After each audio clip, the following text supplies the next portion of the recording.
Olá, sejam bem-vindos ao nosso curso. Nesta aula, analisaremos de forma mais aprofundada as questões referentes aos prazos, à preclusão, à extinção do processo e à coisa julgada. O prazo é o espaço de tempo que decorre entre a execução de dois atos. Os prazos processuais, por sua vez, são os períodos de tempo fixados por lei, pelo juiz ou pela convenção entre as partes de um litígio. Os prazos processuais poderão ser próprios quando dotados de natureza preclusiva, estabelecidos pela lei e direcionados às partes, ao Ministério Público, quando este atuar como parte, e aos terceiros envolvidos. Ou podem ser impróprios, que não possuem natureza preclusiva e são direcionadas ao juiz, aos serventuários, ao escrivão e ao Ministério Público em seu papel de fiscal da lei. Os atos processuais serão realizados nos prazos prescritos em lei.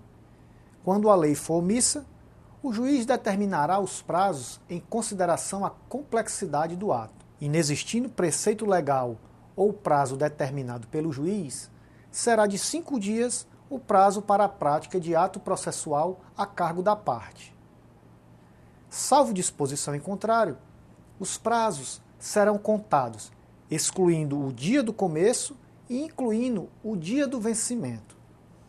Os dias do começo e do vencimento do prazo serão adiados para o primeiro dia útil seguinte, se coincidirem com o dia em que o expediente forense for encerrado antes ou iniciado depois da hora normal ou houver indisponibilidade da comunicação eletrônica. Considera-se como data de publicação o primeiro dia útil seguinte ao da disponibilização da informação no Diário da Justiça Eletrônico.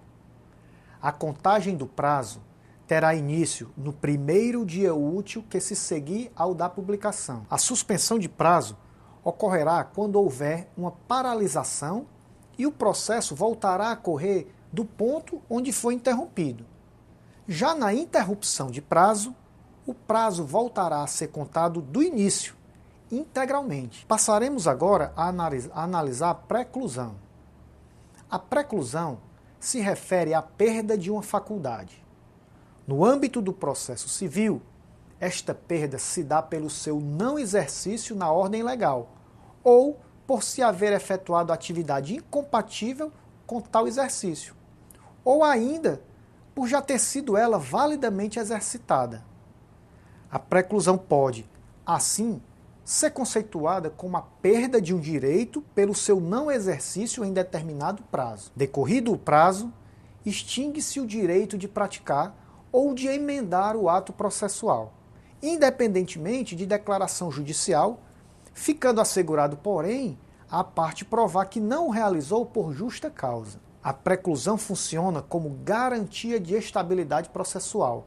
Sem ela, o processo estaria frequentemente retrocedendo, tornando-se instável. A preclusão não se confunde com prescrição, que é a perda da pretensão pelo seu não exercício no prazo estabelecido em lei.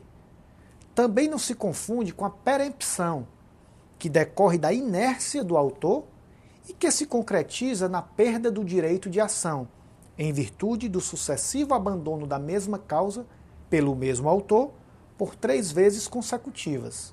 A extinção do processo ocorrerá quando o Estado juiz reconhece não haver mais razão para o desenvolvimento da função jurisdicional, seja pelo exaurimento desta função com a solução da lide, ou seja por admissão do juiz de que o processo não tem mais como se desenvolver. O mérito é o termo que designa o conflito de interesses levado ao judiciário para ser solucionado. É o objeto sobre o qual o autor e réu requisitam a tutela jurisdicional.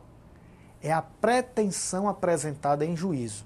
A resolução do mérito significa que o pedido do autor foi apreciado pelo juiz e este proferiu uma sentença decidindo a lide. A prolação da sentença tem o poder de extinguir o processo ou a fase de conhecimento deste, sendo a apelação o recurso adequado à sentença. A extinção do processo sem resolução de mérito se dá nos casos do artigo 485 do Código de Processo Civil. São consequências da extinção do processo sem resolução do mérito o pronunciamento judicial que não resolve o mérito, não obsta que a parte proponha de novo a ação. A litispendência deixa de existir quando extinto o processo, não há recurso. A interrupção da prescrição e a possibilidade de retratação em caso de apelação. O pronunciamento judicial que não resolve o mérito, não obsta que a parte proponha de novo a ação. O processo será extinto com resolução de mérito com a sentença definitiva, quando o juiz, diante do pedido a ele apresentado pelo autor, prolatar sentença, ato que poderá pôr fim ao processo quando não houver condenação, ou terminar a fase cognitiva do processo, quando houver condenação.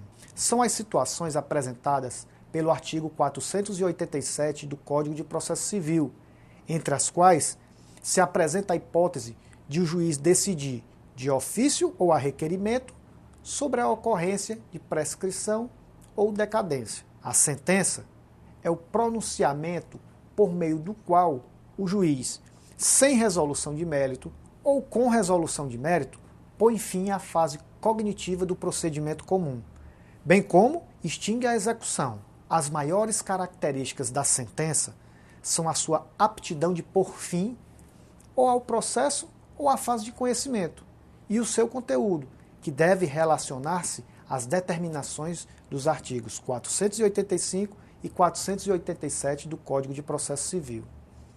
A prescrição e a decadência poderão ser reconhecidas de ofício, causando o indeferimento da inicial, se detectadas desde o início do processo. Poderão ser pronunciadas a qualquer tempo, exceto em casos de recurso especial e extraordinário. A coisa julgada é a imutabilidade e indiscutibilidade da decisão de mérito, que não está mais sujeita a recurso. A coisa julgada é direito fundamental e garantia constitucional e tem como objetivo proporcionar e reforçar a segurança jurídica, impedindo, a partir de determinado ponto, as alterações das decisões judiciais, tornando assim os efeitos decorrentes das decisões judiciais definitivos. Não fazem coisa julgada os motivos, ainda que importantes para determinar o alcance da parte dispositiva da sentença, e a verdade dos fatos, estabelecidas como fundamentos da sentença. A sentença faz coisa julgada às partes, entre as quais é dada, não prejudicando terceiros, restando vedado à parte discutir, no curso do processo, as questões já decididas a cujo respeito se operou a preclusão. Agora que estamos munidos do conjunto de conceitos necessários para compreender os institutos da prescrição e decadência dentro do direito civil brasileiro, é hora de investigarmos a fundo tais definições e suas peculiaridades.